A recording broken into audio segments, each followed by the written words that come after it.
আজকে হবে ডিমের ঝাল।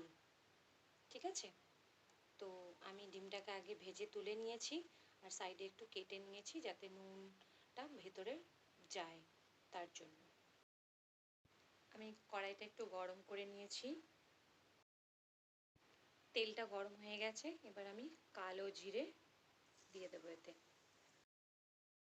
এরপর এতে একটু পেঁয়াজ কুচি দিয়ে দেবো। তারপর এটাকে নাড়াতে থাকবো যতক্ষণ এটা একটু লাল লাল ভাজা না হয়ে যাবে। দেখো আমার এটা একটু লাল লাল ভাজা হয়ে গেছে। এবার আমি এই পেঁয়াজ বাটাটা দিয়ে দেবো। এবার এতে স্বাদ মতো লবণ দিয়ে দেবো। এবার পরিমাণ মতো হলুদ গুঁড়ো দিয়ে দেবো আর পরিমাণ মতো লঙ্কার গুঁড়ো আর একটু ব্ল্যাক পেপার। এবার এটাকে নাড়াবো, এটাকে কষাতে থাকবো। যখন এটা কষে যাবে তারপর এতে আমরা জলটা দেব। এখন এটাকে কষাতে থাকবো।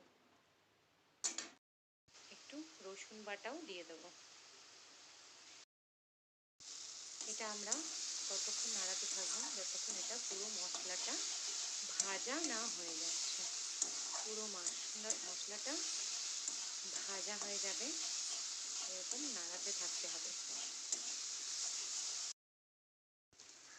দেখো আমার পুরো মশলাটা ভাজা হয়ে গেছে। এবার আমি এতে জল দিয়ে দেব।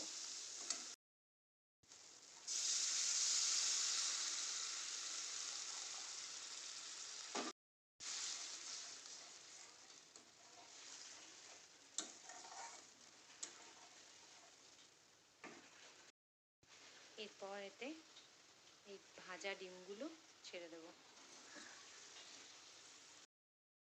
দিয়ে এবার আমরা ঢাকা দিয়ে দেবো।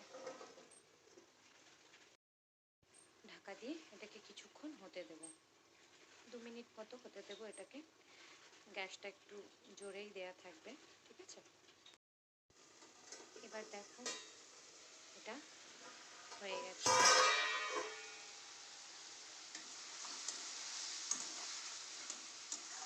পুরোপুরি এটা হয়ে গেছে। এবার আমরা এটাকে নামিয়ে নেব। আমার ডিমের ঝাল তৈরি, ঠিক আছে। তোমরাও ট্রাই করো আর খেয়ে বলবে আমাকে কেমন হয়েছে। আর লাইক কমেন্ট শেয়ার অ্যান্ড সাবস্ক্রাইবটা প্লিজ করে দেবেন।